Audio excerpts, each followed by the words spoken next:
Okay. Hello, everybody. This is Anime Two-Tailed Fox, and I'm doing another Doki Doki Literature Club thing, if it will come up. Oh, okay.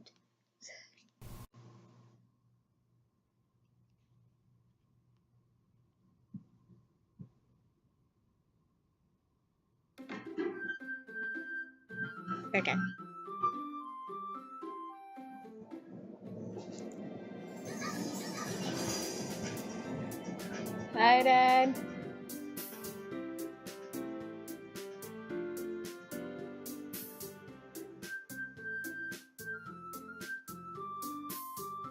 Uh, uh, Dad, as a forewarning, I am in the middle of making a YouTube video, so... Okay. Thank you. Sorry about this. No. Not that you say.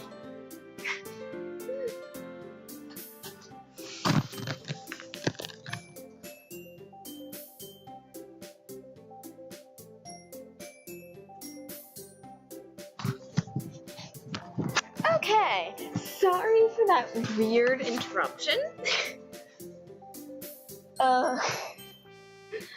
I am back to being actually doing stuff. Okay. Okay. And I've wasted a minute. But good game. I still don't know why these are black.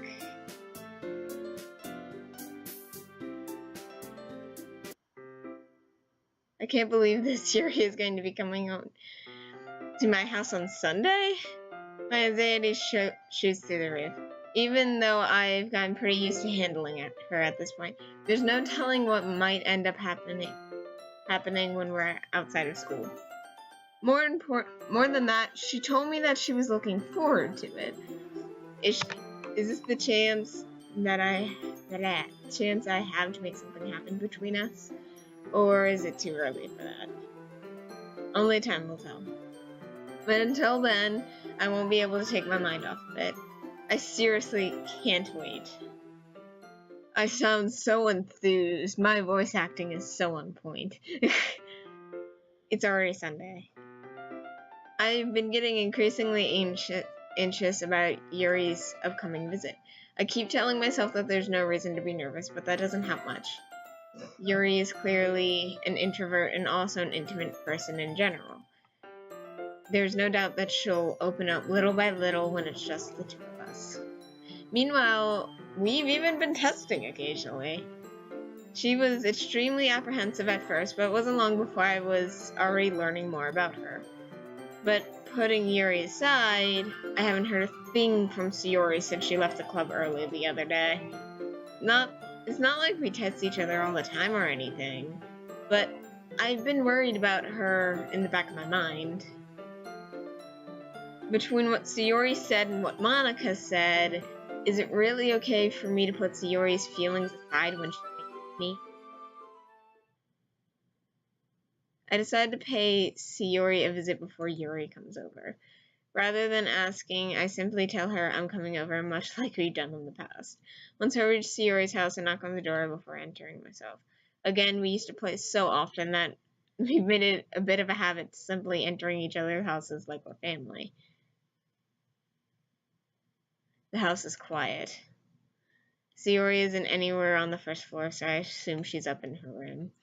It's already strange for her not to run down and greet me. I head up to her bedroom where I finally find her. Sayori? Hi, Anihime. Oh god, I thought she was dead. I sit down in her room. Sayori forces a smile, but it's easy to tell she's different. There's a minute of silence between us.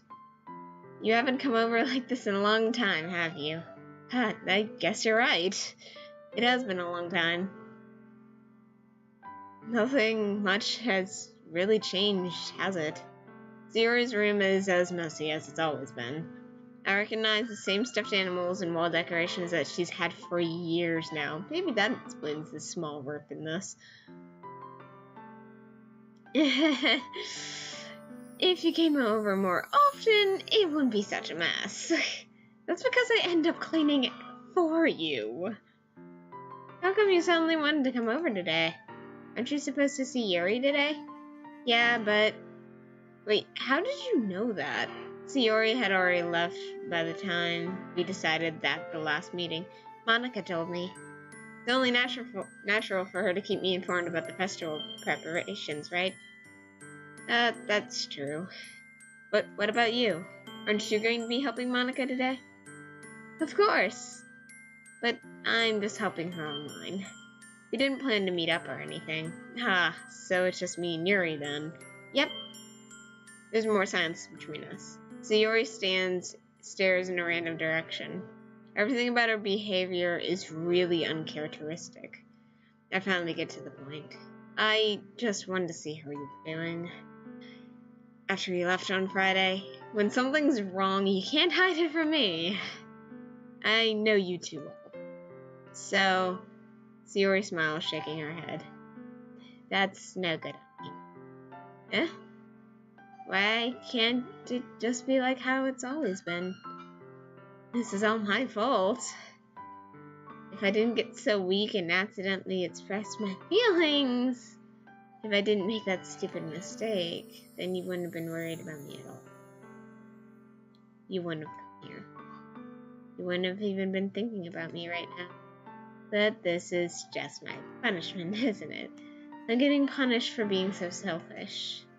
I think that's why the world decided to have you come over today. It just wants to torture me. Sayori! I grab Sayori by the shoulders. What on earth are you saying? Are you listening to yourself right now? I know that something happened to you. There's no other explanation for you to be like this. So tell me already. Until I know, I won't stop thinking about it.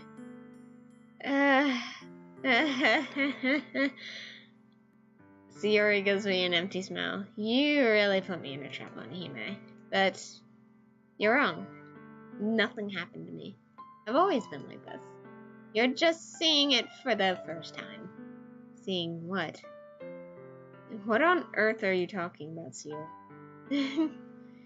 You're just really going to make me say it, aren't you, Onihime? I guess I have no choice this time. The thing is, I have had really bad depression my whole life. Did you know that? Why do you think I'm late to school every day? Because most days I can't even find a reason to get out of bed. What reason is there to do anything when I fully know how horrific I am? Why go to school? Why eat? Why make friends? Why make other people put their energy and caring to waste by having them spend it on me? That's what it feels like. I know this feeling. And that's why I wanted to just make everyone happy. Without anyone worrying about me. I'm in shock. I can't even figure out how to respond. How is it possible that Sayori kept this from me the entire time that I've known her? Did she really want so badly for me just to not think about her? Why, Sayori? Why is it that you never told me about this? It almost feels like I've been betrayed as your close friend. Because if I knew, I would have done everything I could to support you. Even if there's only so much I could do. I would have tried a bit harder to make every day a little better for you. That's why I'm your friend. All you had to do was tell me. You don't understand at all, Anime. Why don't you think I didn't tell you? Because if I told you, then you would have had to waste effort caring about me instead of doing important things. I don't want to be cared about. It's bittersweet when people try to care about me. It feels nice sometimes, but it also feels like a bat being swung against my head. That's why I wanted so badly for you to make friends with everyone else. Helping everyone be happy together is the best thing for me. But then I discovered something else too. Seeing you make friends and get closer with everyone in the club, it feels like a spear going through my heart. So that's why I decided the world just wants to torture me. Every path leads to nothing but hurt. Whenever you play, I'm probably gonna go down Sayori's route. Just saying. You're right that I don't understand. I don't understand your feelings at all, Sayori. But I don't need to understand. Whatever it takes for me to help you stop hurting, that's what I'll do. No, Onihime, there's nothing. Nothing at all. The only thing that could have helped is if everything could be like it always was. But I was selfish. I finally showed you what a horrible person I am. Tears streaked down Sayori's face. I made you join the literature club because I was selfish. I was punished by my heart hurting in a way that I couldn't understand. And you came here and I made you hurt too. I'm just weak and selfish. That's all I am. And that's why I'm going to take these punishments. Because I deserve every last one. Without thinking, I once again grab Sayori's shoulder. This time I pull her into a tight embrace. Onihime, Sayori, I don't care if you feel selfish. I'm really happy that you convinced me to join the club. Seeing you every day makes it worthwhile enough. Even if I make friends with everyone else, then that's just a bonus. But please, never underestimate how much I care about you. I wouldn't have it any other way. Onihime, Sayori isn't hugging me back. Despite my arms being wrapped around her, Sayori's arms remain at her sides. She starts sobbing next to my ear. No, don't do this to me. Don't do this. Onihime, Sayori barely manages to speak between her sobs. I don't know if I'm doing the right thing, but all I want is for her to know that I care. If you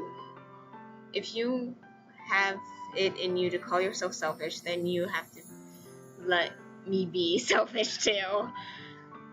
Jesus Christ, this moment, I didn't expect this.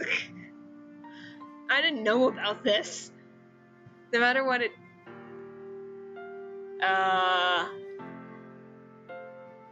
Oops. I'll make these feelings go away. I missed a part. And if there's anything that you need me to do, then you better tell me. I'll get mad if you don't. I don't know. I don't know. Gently, Sayori finally pulls her arms around me in return. I don't know anything. It's all really scary. I don't understand any of my feelings, Onihime.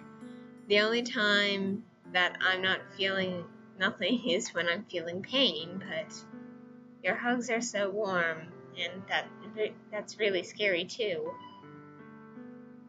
Sayori lets me go. And as she does, I let go of her as well. The festival is tomorrow. Yeah. It's going to be fun, right? Yeah. How would you like me to spend it all with you? It's what I want. I promise. I think that would be nice then. Yeah. Sayori wipes her eyes. If I could spend the whole day with her, I would. Of all days, this has to be the one where I have other plans. Maybe I should cancel... No, don't. Please don't. If you did that, then I really wouldn't forgive you. But it's almost time for Yuri to meet me at my house. At the very least, don't you want to come along and help out? It would be fun. To my surprise, Yuri shakes her head. I'm sorry. I don't know if that would be very good for me today. You understand, right? It's kind of hard for me to fully understand, but I'm trying my hardest. It's okay. Don't worry too much about it. I'll see you tomorrow, okay? Alright. I look forward to it. Why do I feel like she's not going to be alive tomorrow? I say goodbye to Sayori and exit her house. On the way home, I still find myself feeling uneasy. It's hard for me to keep thinking about it when Yuri is about to come over too. I think Sayori is right. I shouldn't be worrying too much, and we're definitely going to have a great time tomorrow. I should just focus on what's ahead of me. As I approach my house, I see something that makes me feel a moment of panic. Yuri? Thank goodness. You're a little early. Sorry, I wasn't home yet. Were you waiting for a long time? No, I just got here. But I started to get really nervous when nobody answered the doorbell. Could have always texted me. If I had known, I would have reassured you and hurried more on my way home. I suppose that's true. I didn't think of that for some reason. It should be common sense to do that, but I decided to ignore it. Anyways, let's go inside. I see you brought a lot of stuff with you. That's right. And did you manage to find everything I asked you to buy as well? Yeah, pretty much. At least, I hope I got everything right. I'm sure it will be fine. I take Yuri to my room. I swear, everything he owns is shoved in the closet. This is not how a normal teenage boy's room looks, okay? I know I had a brother. The first thing she does is glance around curiously, which makes me feel anxious. It's so clean. I cleaned it before you came over, so that's very considerate of you to do. No, it would be really embarrassing for my room to be a mess. Or, I would be really embarrassed for my room to be a mess while you were here. Well, I do enjoy cleaning. I would have gladly helped you clean. That would be even more embarrassing. Wait, don't look in there! I snatched Yuri's which was in the process of opening a desk drawer of mine. I'm sorry. I wasn't thinking for some reason. I was just spacing out. It's fine. I let go of Yuri's wrist. She puts both her hands firmly in her lap, making sure to keep track of them. So, should we get started? Yes. I have a few things planned that you can help with. Decorations, other atmospheric enhancements? You know, mood lighting, aromatherapy candles. Oh, wow. I didn't know you planned on taking it that far. Of course! I want to help her take our guests to a faraway place. Although many will stop by just out of curiosity. And for cupcakes, I guess. I'm determined to provide an experience that will leave them wanting more. That's great. It's easy to forget that you're a pretty intense person. Intense? I guess that's the best way to put it. Is that a bad thing? No, not at all. It's something that I like about you, actually. Can't speak. Is that so? That makes me feel relieved. And kind of happy. Yeah, no need to be so anxious. You can relax a little. Relax. I brought some things for relaxation. I was going to use them during the poetry event. Like, what? Let's see. Yuri rummages through her bag. She pulls out a few candles and a one-cylinder shaped object. I did some shopping on the way here, so I happened to have these in my bag. I planned to cover the windows in black paper so we could use candles to light the room. I think that would be amazing, don't you? Yeah, that would be really neat. So what's the one thing, though? Oh, this? It's a diffuser for essential oils. How familiar are you with aromatherapy? Not familiar at all. I actually do know a lot about aromatherapy, but... is that so? It's one of my favorite contributors to a positive atmosphere. Yet again, I cannot speak this episode for some bloody reason. Depending on the oils or herbs that you use, you can change the mood of the air itself. You can even feel it penetrate through your body. Relaxation, positive energy, romance, reflection. It's almost like magic. Yuri takes the cylinder and pushes the switch on the bottom. In just a moment, a thin, merry vapor begins to spout through the small hole at the top. Wow, that smells wonderful. What kind of mood is that one for? This is jasmine essential oil. It smells a little sweet and flowery, right? Yeah, that's a good way to describe it. I chose jasmine for the event because it provides more than relaxation. Jasmine enhances your emotions and helps you feel them flow through your body. You're feeling warmer and your heart pounds more heavily. Don't you think this will be perfect for sharing our poems? Does sound suitable. But you seem to know a lot about this, so I'll trust your opinion with anything. Yuri smiles gently, clearly enjoying herself. She once again reaches into her bag and pulls out several spools of thin ribbon. What are these for?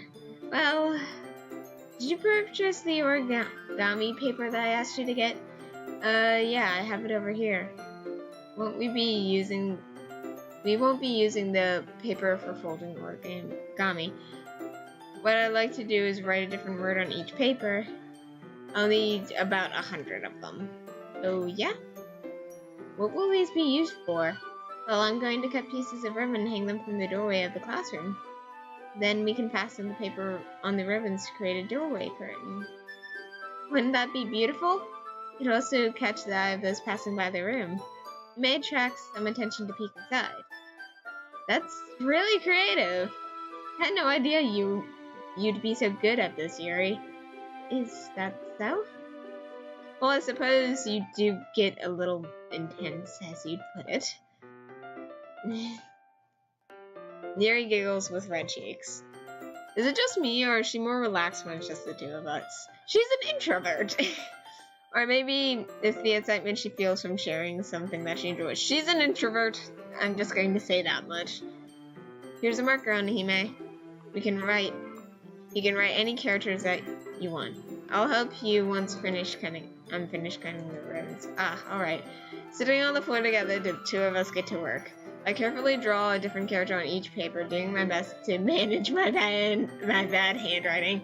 Yuri unravels a long strand of red ribbon to her desired length. Then she reaches into her bag once more and pulls out a pocket knife. The knife is strangely beautiful. The silver handle also has an intricate pattern of waves etched into it. The blade itself is gently tinted blue. Why can't I speak? It's no ordinary pocket knife. It looks really fancy. Well, embarrassed, Yuri looks away. What is it? You're going to think it's weird. Yuri, whatever it is, I have no reason to judge. To each their own, you know? If you promise you won't be weirded out. Yeah, I promise. Alright. The thing is, I'm kind of into knives. They're just so pretty.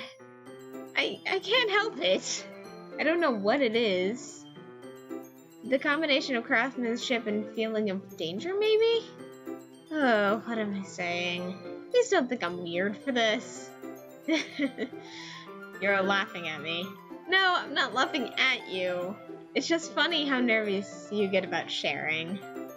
Well, it's an interesting thing to be into, I guess. But I think it kind of suits you. Suits me?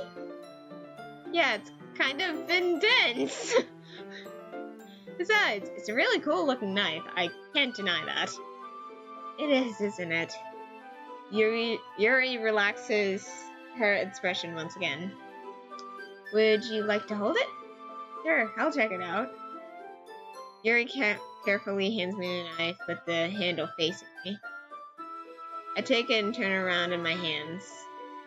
It feels heavy and extremely solid. Where do you even get a knife like this? curiosity of its sharpness, I feel the point of the knife with my index finger. Ow! Onihime! Why'd you do that? I didn't expect it to be that sharp. I barely touched it at all. It's my fault. I should have warned you. This knife is extremely sharp. It can cut through skin like it's paper. Oh no. A small drop of blood trickles down the side of my finger. Yuri takes my hand and gives the wound a closer look. She stares and noticeably fidgets. If you're squeamish, I'll go wash it off now. Without warning, yeah, I figured this was going to happen. It's an anime stereotype. This scene right here is actually an anime stereotype. Not with the knife bit, but with feet getting cut. Without warning, Yuri pulls my finger into her mouth.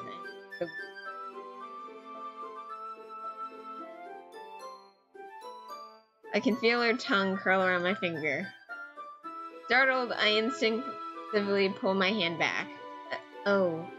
Please forgive me. I wasn't thinking. Yuri lowers her head, her face burning up. Yuri, that's the most embarrassing thing I've ever done. How could I do something like that? I'm sorry. Sure, it was a little weird and it took me by surprise, but I guess she was just trying to help, right? Yuri, I think you're overreacting a little. She doesn't lift her head.